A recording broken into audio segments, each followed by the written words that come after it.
either of those subjects was over 10 years ago.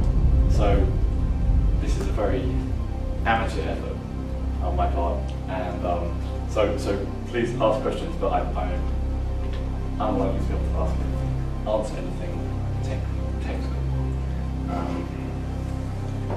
And I guess to maybe, well, helps to reduce the amount of technical stuff in the talk, I'm going to kind of start off by talking about some history of this subject. So yeah, it's a pretty enormous subject, so this is going to be pretty, well, it's going to be an overview with just a bunch of interesting stories, and then I'll talk a bit about what's known and what is not known about how general anesthetics act. So this is a cartoon from Punch magazine, which was published, I think, shortly after the first use of ether as a general anesthetic, proposing some other uses for it. And the history of the early history of general anesthetics in the West, at least, centers really around two compounds. But okay, so first I should tell you what really a general anesthetic is. I'm sure you know, but just to be specific about the effects. So a general anesthetic is a compound that can produce a reversible loss of consciousness. Specifically, that means it produces immobilization. So the absence of motor response to instruction or noxious stimulation. So in other words, you don't move around when you're getting cut open. And amnesia, absence of retrospective awareness of events and pains while you're under the influence of the anesthetic. And some also have analgesic effects before loss of consciousness takes place. For example, nitrous oxide, as used by dentists, they don't actually put you under. I'm sure some of you have this, so you know that not all general anesthetics have that effect.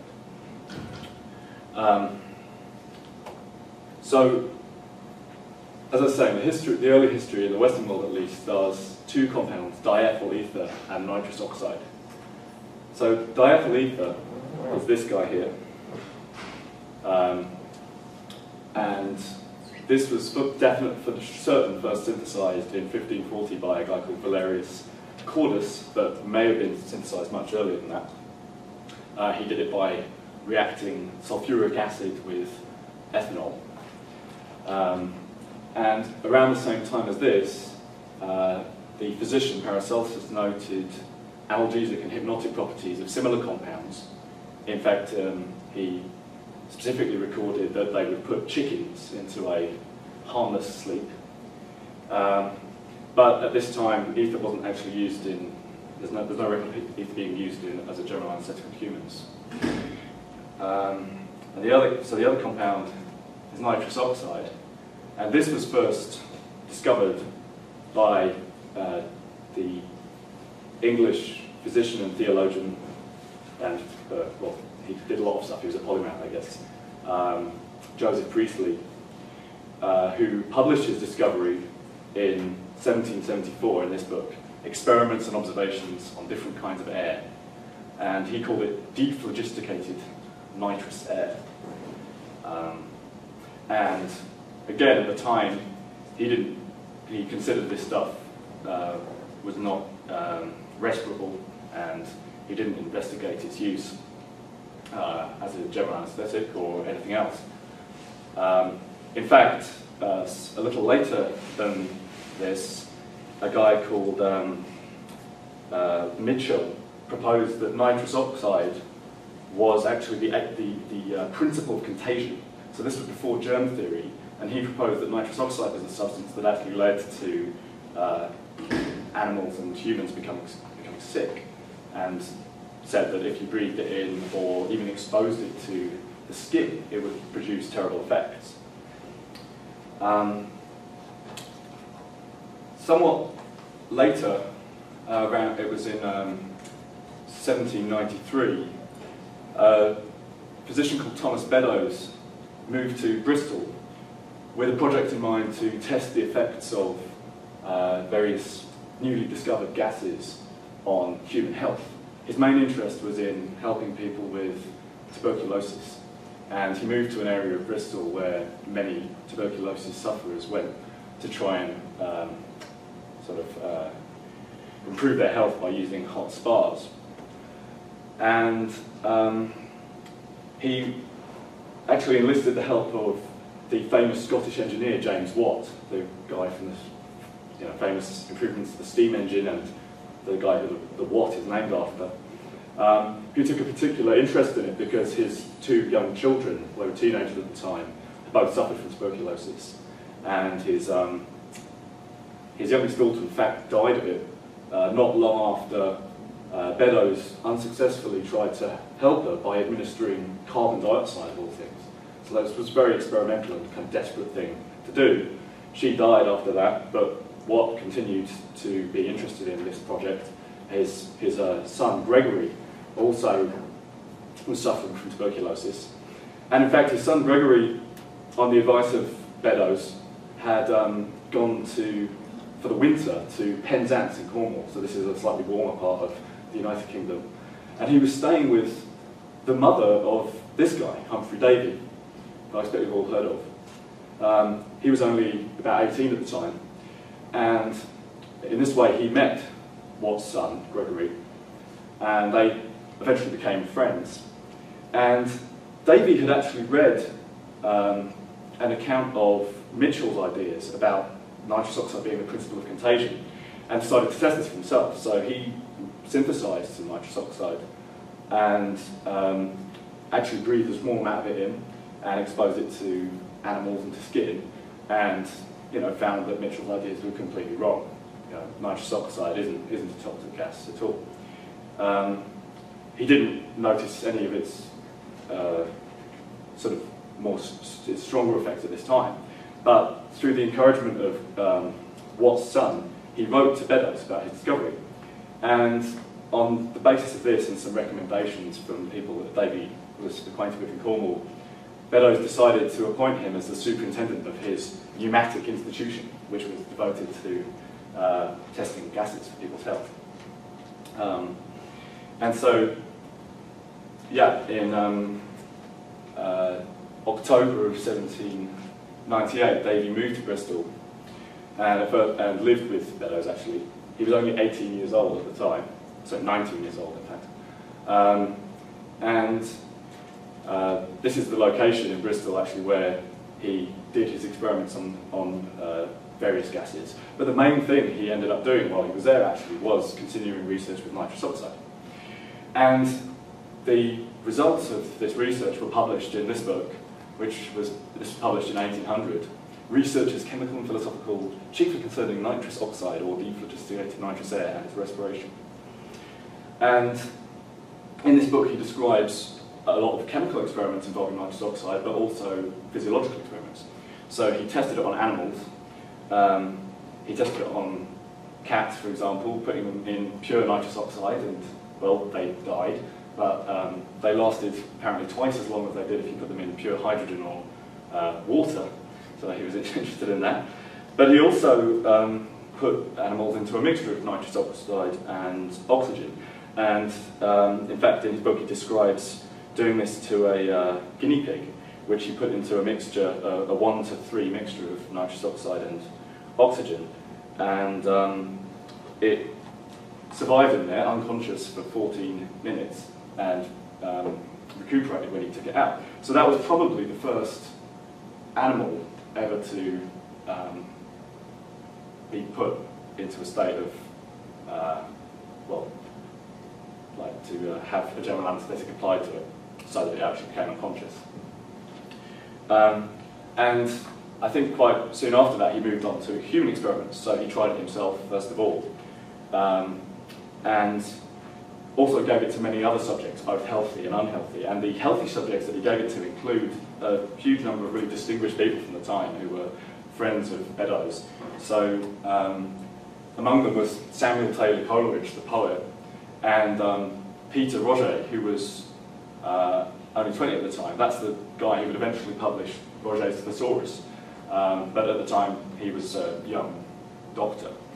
And So they all tried this, and this book, which you can get online, is full of their accounts, letters that they wrote, describing their subjective experiences while taking the gas.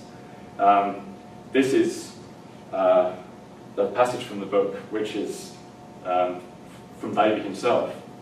So all of them reported generally rather similar effects. A thrilling in the extremities is one thing they keep saying. Also, many of them describe extremely euphoric feelings. And in fact, after a long time taking this stuff every day, he basically seemed to just quite enjoy it.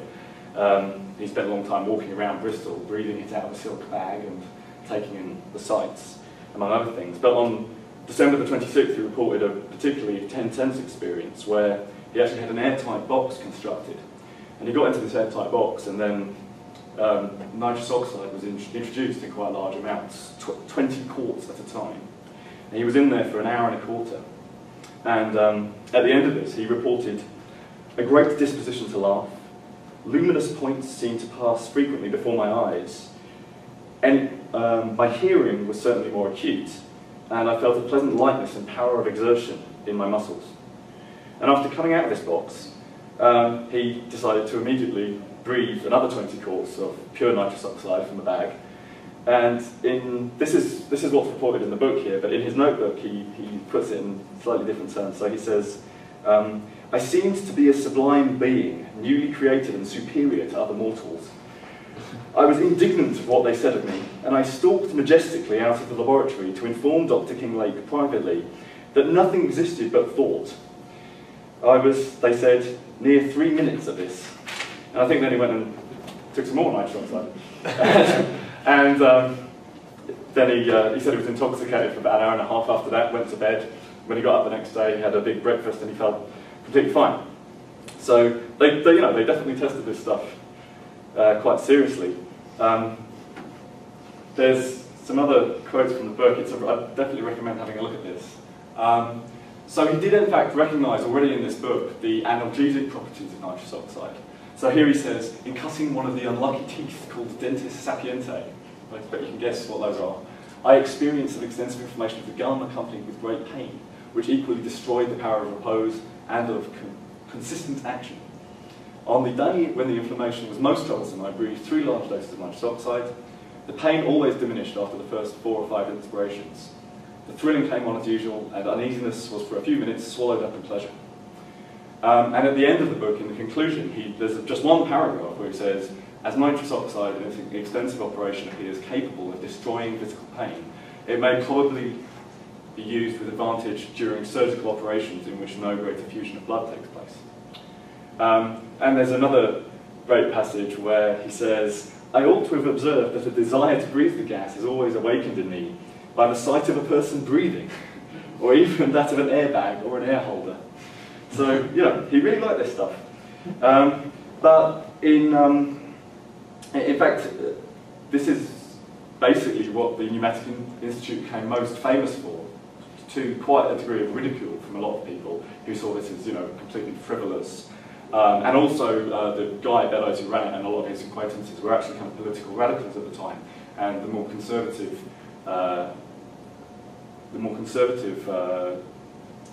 politicians in the country sort of saw this kind of these antics as being just a sort of another aspect of these guys' ludicrous ideas, I guess.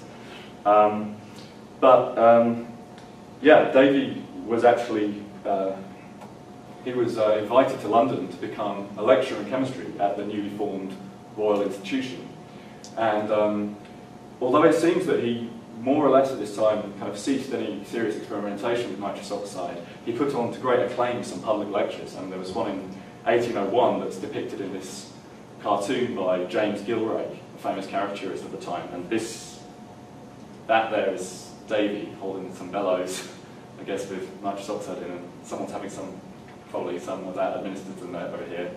And these are various nobles, famous people from the time. Yeah. Scientific researchers, new discoveries in pneumatics, an experimental lecture on the powers of air. Right, so you might think, given what he's written in this book, his observations that he's made, that it would people would have started trying to use this stuff pretty seriously to deal with, you know, surgery at the time was like complete agony. The best surgeons were just the fastest ones generally. People did try and use various drugs, I suppose as analgesics at least, but there was nothing that could put you under completely. But that didn't happen. Pretty much there were 4 decades in which the only uses of nitrous oxide and ether were recreational. And there's a lot of evidence to testify to this fact. So there's accounts of chemistry lecturers, biology lecturers allowing their students to partake of it, to try to you know, experience the effects. So it was well known to most people in those professions. The effects were mentioned in chemical and medical textbooks at the time, but they didn't really focus on the analgesic properties all the time. They called it exhilarating gas, or described it as a stimulant.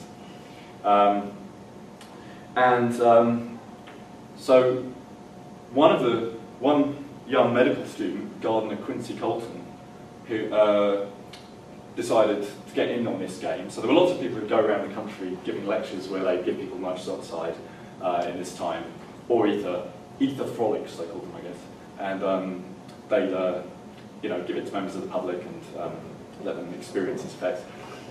And yeah, Gardner Quincy Colton decided to get in on this, and he did a public lecture demonstrating it in New York, which I think it made him $535, which I guess was an awful lot of money at the time. And he quit his medical studies and decided to go into the travelling roadshow nitrous oxide demonstration game full time. And on the 10th of December 1844, he held one in Hartford, Connecticut. And this is the advert which he put out to attract people to this. So it says, "A grand exhibition of the effects produced by inhaling nitrous oxide, exhilarating or laughing gas, will be given at the Union Hall this evening, December the 10th, 1844. 40 gallons of gas will be prepared and administered to all those in the audience who desire to inhale it." I expect actually he only meant the men in the audience. That seemed to be the way at the time. 12 young men have volunteered to inhale the gas to commence the entertainment. 8 strong men are engaged to occupy the front seats to protect those under the influence from injuring themselves or others. This, of course, is adopted that no apprehension of danger may be entertained. Probably no one will attempt to fight. The effect of the gas is to make those who inhale it laugh, sing, dance, speak, or fight, and so forth, according to the leading trait of their character. They seem to retain consciousness enough not to say or do that which they would later have occasion to regret. And then, note, the gas will be administered only to gentlemen of the first respectability. The object is to make the entertainment in every respect a genteel affair. And they charged 25 cents for admission for that. Well, all of this sort of reassurances seem to have been dubious, because at this event, a guy called Sam Cooley took some of the stuff, and I'm not clear exactly what he was doing. He was either rushing around trying to get somewhere, or he just stumbled, but he caused a gash in his leg, and he returned to his seat. And a dentist, Horace Wells, who lived in Hartford, Connecticut, and was also in attendance, asked him, you know, if he felt any pain, and he said that he hadn't. And so, in quite a daring move, Horace Wells asked Colton to administer nitrous oxide to him the next day while he had one of his own decayed molar teeth removed by his assistant, John Riggs, I think he was called. And it worked really well. He didn't feel any pain while it happened, but he awoke apparently exclaiming that it was a new era in tooth pulling. And he continued to use it. I think he performed, you know, like tens of successful tooth pulling operations in this way. And eventually he decided that he'd like to try it in a more serious surgery. And he persuaded this guy, John Collins Warren, who's got this little baby skeleton in his photo, who was a professor of surgery at Massachusetts General Hospital, to allow him to demonstrate this during surgery. And on the 20th of January 1845, he did this demonstration. So he turned up, and there was a guy scheduled to have an amputation on that day, who presumably would have been the guy to get this administered for the first time during surgery. But I guess fortunately, that guy declined to have surgery that day. And so Wells, as a backup, decided to ask the students who were present if any of them had a decayed tooth that needed removing. And I guess tooth decay was so common at the time that this was pretty likely, and in fact one of them said he did. And so they went ahead with this procedure, which had been done actually loads of times before by Wells. But unfortunately, this time, the guy having his tooth removed halfway through the procedure suddenly yelped in pain, and then after it had been done, he said that he felt quite a lot of pain while it was happening. And basically Wells was like laughed out of the hospital and got extremely depressed about all this. One of the people who attended this unsuccessful demonstration was Wells' former student, William Morton, who hadn't particularly taken an interest in this stuff at the time. But he got quite interested in this problem after this. And at some point, about a year later, I think, he went and talked to his former chemistry tutor, Charles Jackson, to ask him if he had any other suggestions of a stronger drug that could be used to do the same thing. And Jackson, presumably, I guess he'd heard about these ether frolics and so on, or, this was kind of a common thing at the time. He suggested ether. Morton used it to do some tooth pulling again, and he was a bit more of a businessman than Wells, and so he got the guy who he first successfully used it on to make a sworn affidavit saying that he felt no pain. It was publicised in the papers in Boston and attracted loads of patients to Morton's dental practice, and it also attracted the attention of the guys at the Massachusetts General.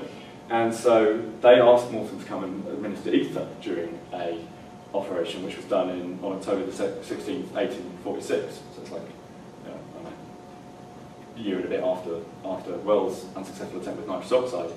And this went off well. So they removed the tumour from a guy's neck under ether, and it worked really well. And this was widely publicised, and by a year later it was being used all over the world. And in fact by that time chloroform had also been used as an anaesthetic during childbirth by this Scottish guy, James Young Simpson. So that's a molecule of chloroform there.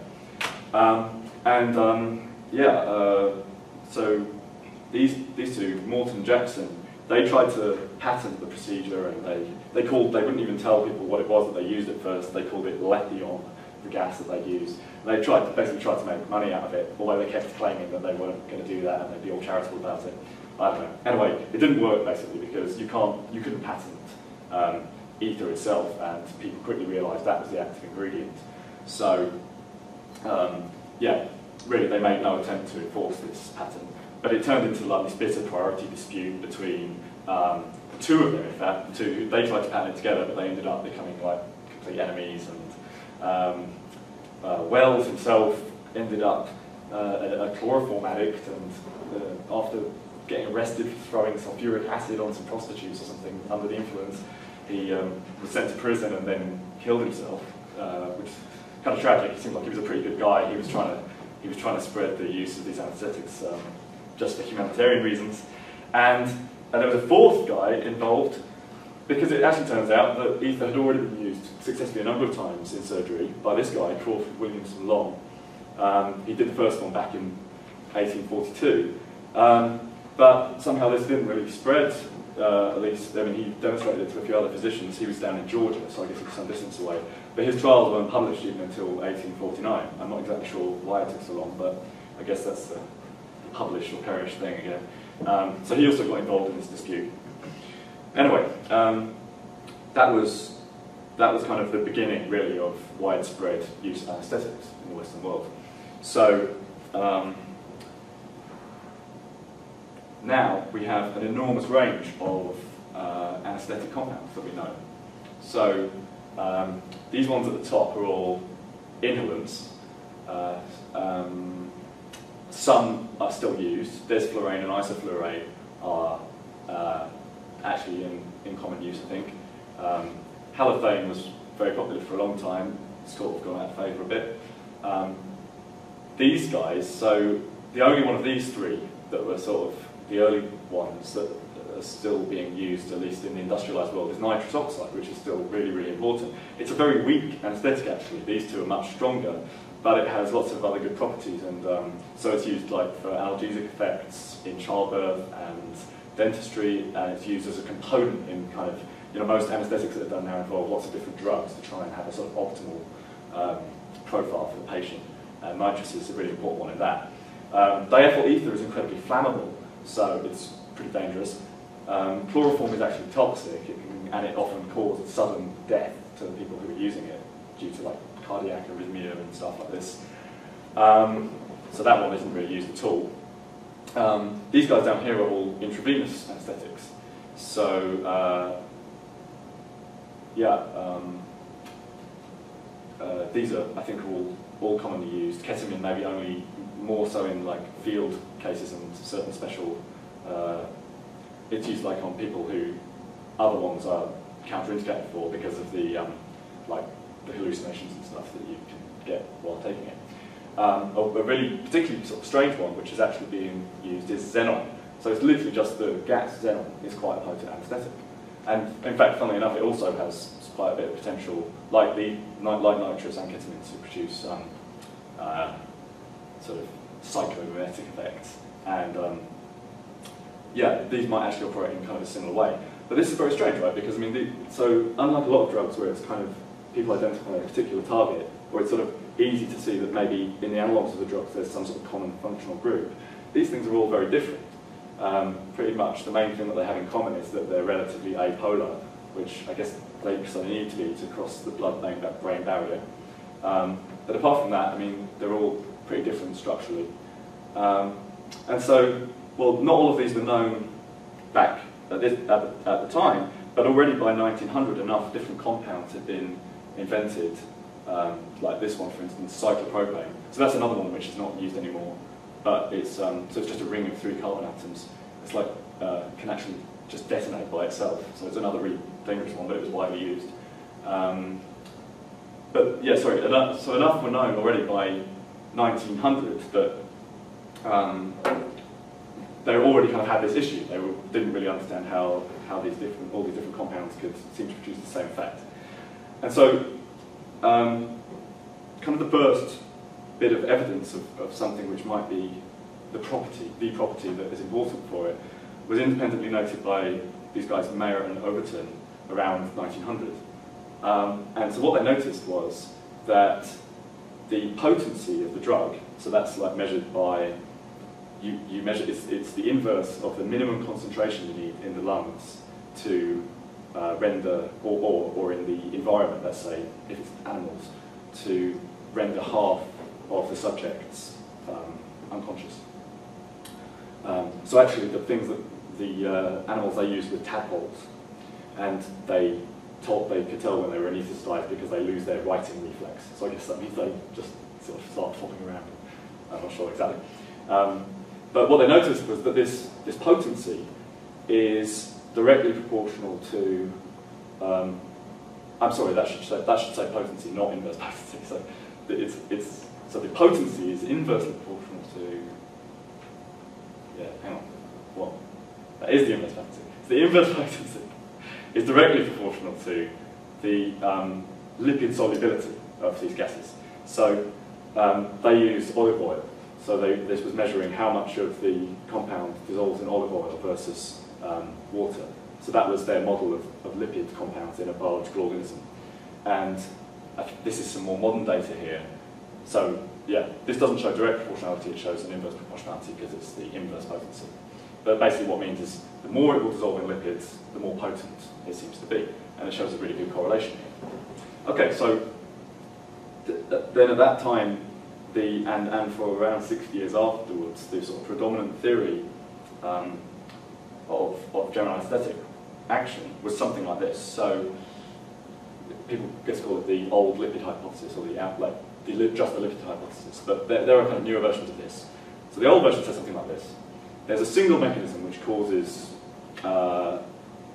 anesthetic action for all of these different compounds.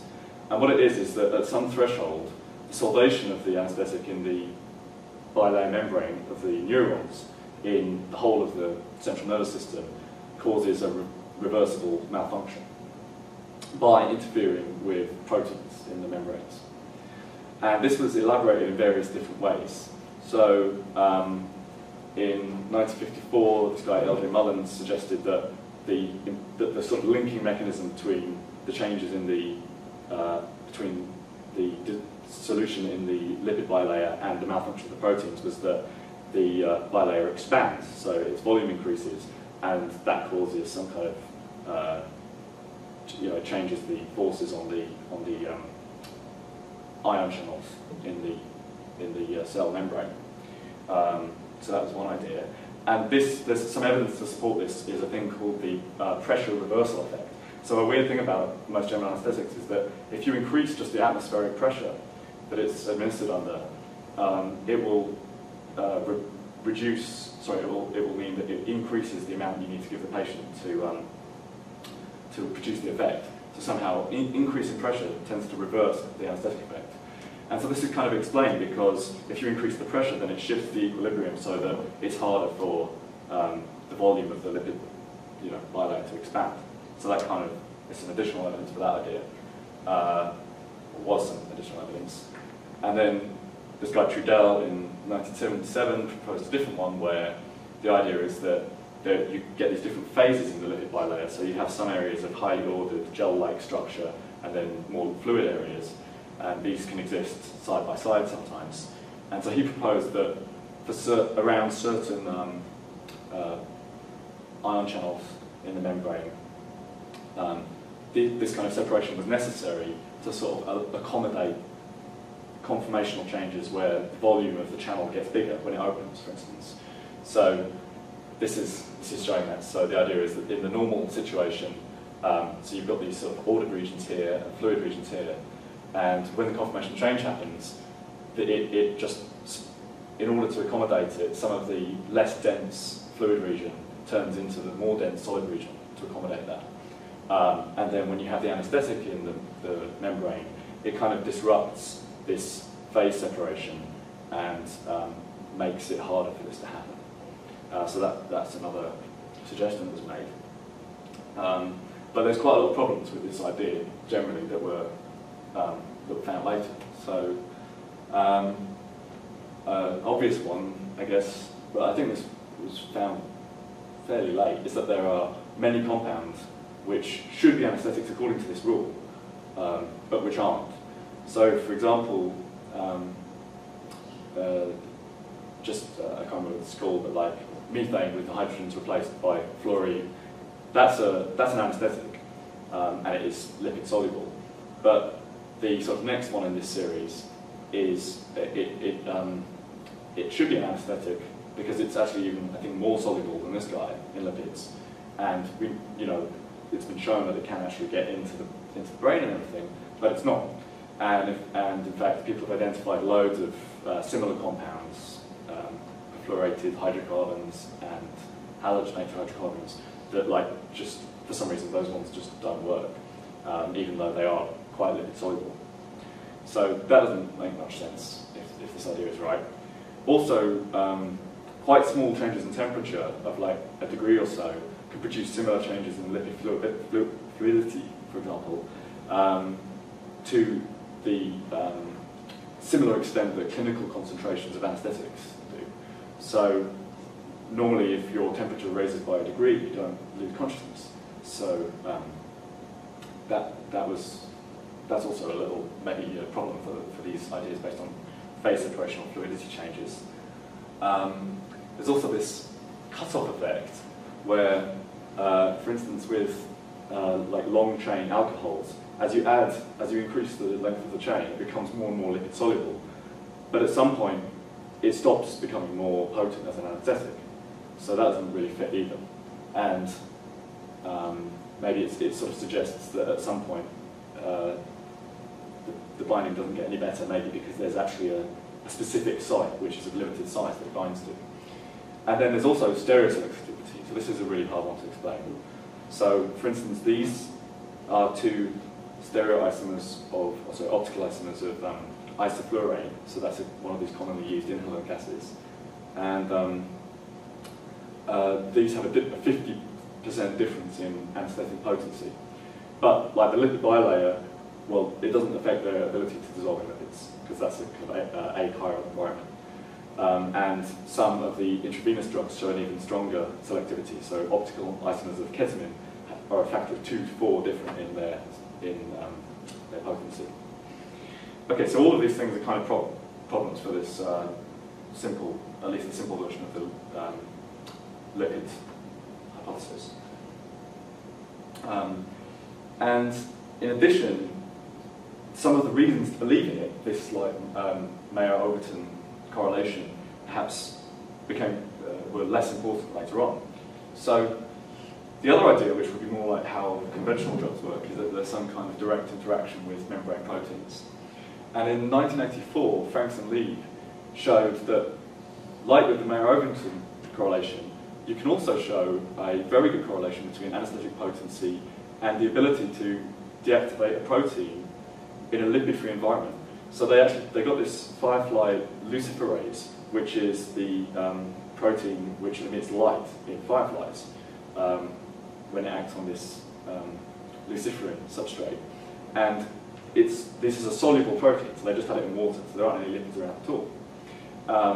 But they showed that there's a really good correlation with the ability of an anesthetic compound to deactivate firefly luciferase, which was measured literally by seeing how much light gets produced with and without the anesthetic, and their effectiveness in animals. And the ones all shown here, I don't have the key, but that's a big range of them. There's like many different compounds shown there. So with this in mind, why, there doesn't seem to be any more reason to believe that it's mediated through lipids than there is to believe that perhaps it's done through proteins. Of course, firefly luciferase is quite a different, it's not the same sort of protein that you find in a nerve cell in the membrane. And anyway, it does now seem more likely that direct interaction with specific membrane proteins is at least very important in anesthetic action, but it's quite complicated. And, well, it doesn't seem to be anything like a single mechanism. So there's actually 3 likely targets that have been identified. And this is from a much newer review paper by that same guy, Franks, actually. These are GABA-A receptors. So I'd never heard of that before I started teaching this, or any of these.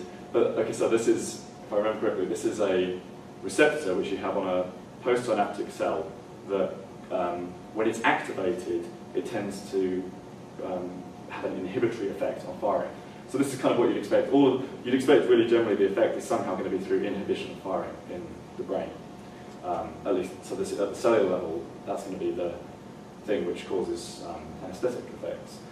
And so these guys activating or increasing the action of these receptors tends to cause an inhibitory effect. And indeed, most known general anesthetics do increase the activity of these things at low concentrations of GABA. But there are some exceptions. These ones don't seem to really do it at all. And maybe even more convincingly, for general anesthetics which do have an effect, point mutations in these GABA receptors can decrease anesthetic sensitivity in animals. So people have taken mice and they've changed single amino acids in the DNA that codes for the subunits of these GABA receptors, and they found specific ones which will decrease anesthetic sensitivity. They've even shown that you do a change in one subunit and that will decrease sensitivity for some of these intravenous ones, whereas a different one does it for the inhaled ones. And there's even more direct evidence for a binding site on sort of in between 2 of the subunits for this drug. It's one of the intravenous ones, etimidate. I don't actually know how you pronounce that. But yeah, I think that they did that somehow they took a modified version of this drug that had some kind of extra groups on it, that when you expose them to light, they release some sort of highly reactive compound. And that highly reactive compound will permanently label site, the amino acids near to wherever it's bound. So you let the stuff bind to the GABA receptors, and then you put this light in it, and it should permanently mark areas of the protein which it was bound to, and that there seems to be some evidence from this for a particular site, for this one at least. But this doesn't seem to be involved in all of them. Then there are NMDA receptors. So these are receptors at excitatory synapses, and in this case, the compounds. So you'd expect the action to be by decreasing the activity of these receptors, and indeed, ketamine is known to be an NMDA antagonist, and it's been shown also that N2O and xenon reduce the activity of these receptors, at least in the spinal cord. And interestingly enough, they also produce somewhat similar effect to ketamine in sub-anesthetic doses. And then there's another candidate, which are these things, 2-pore domain potassium channels. And I think these were only discovered about 15 years ago. And they're channels which are kind of normally open, I think, so they kind of help to maintain the resting potential of neurons. But they can be modulated by a number of different factors, and it seems to be important as a kind of general background modulation of excitability of neurons. And so there's lots of different types of these, and 5 members of the channel family can be directly activated by inhalation anesthetics. None have been shown yet to be activated by IV anesthetics, strangely enough. But which ones in the family get activated depends on the drug, again. So these 3 all activate this one called TREC1, but not one called class 3, while all 5 are sensitive to halothane. So again, it seems to be, it's not a single site that seems to be important here. And then there's again evidence for the importance of this in living organisms. So there are genetically engineered mice being produced with TREC1 deactivated, and they show a reduction in sensitivity to certain of these, certain of the anesthetics which act on TREC1 in vitro. So these also can seem to be important. I think this was the only thing that was mentioned in the case of cyclopropaine, so that's kind of interesting. Anyway, so in summary, it seems that it's unlikely that there's any single mechanism by which general anesthetics operate nowadays. There's increasing amount of evidence in specific cases for binding sites and mechanisms on the cellular level. There are still recent papers advocating the kind of modified, much more sophisticated versions of the lipid hypothesis, and maybe that still is important somehow. I don't think that's been ruled out at all. Yeah. So anyway, the molecular and cellular mechanisms seem to be increasingly well understood, but then there's a whole question of how that fits into the overall changes in the central nervous system, and that's like a whole other story, and people are investigating that using functional MRI techniques and so on, but I didn't really have time to find out anything about that. So yeah, that's the end.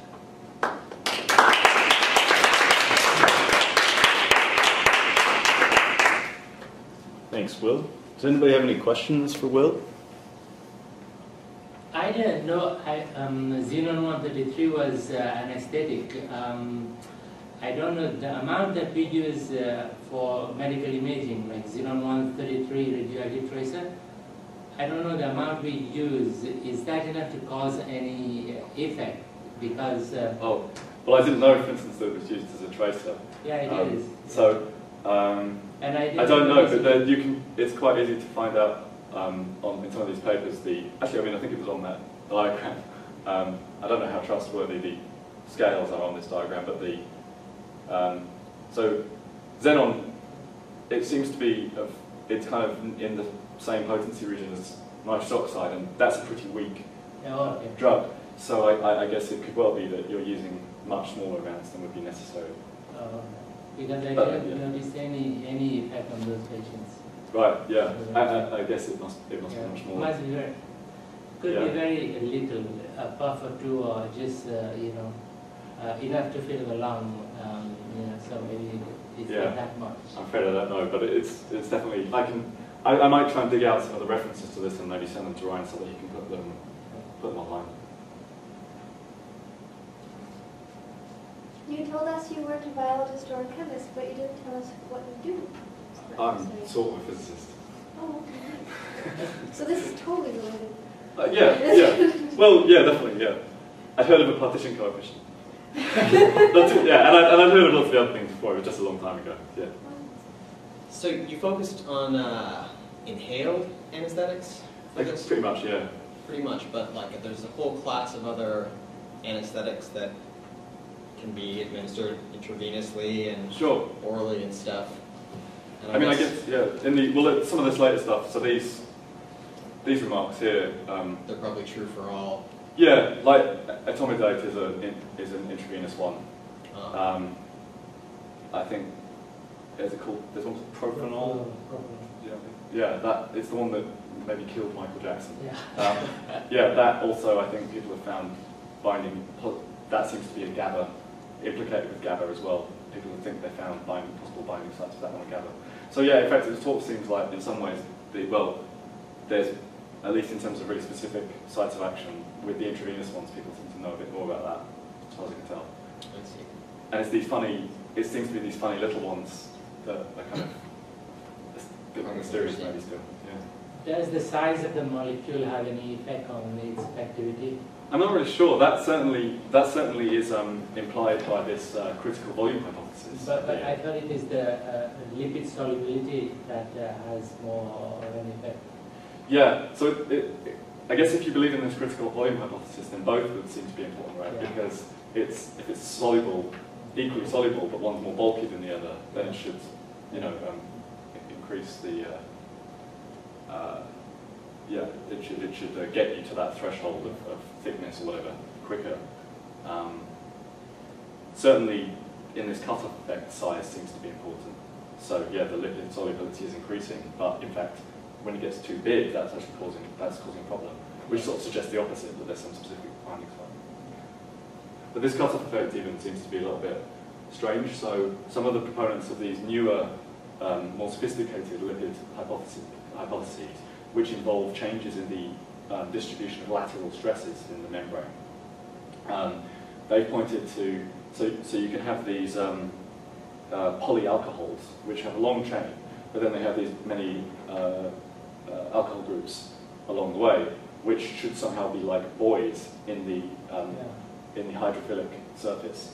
And so there the idea is that, like, because it all stays near the surface, that should still have a good anesthetic effect, as opposed to maybe just a long chain alcohol, where you don't have this buoying thing. And that is actually observed experimentally, at least for some of those. So that's kind of interesting. I mean, yeah. Have you experienced any of these anesthetics personally? Yeah, I mean, I've been under general anesthetic clinically, and I've tried nitrous oxide recreationally, and I didn't feel like a superior being, but it was kind of fun. I see. All right, thank you, Will.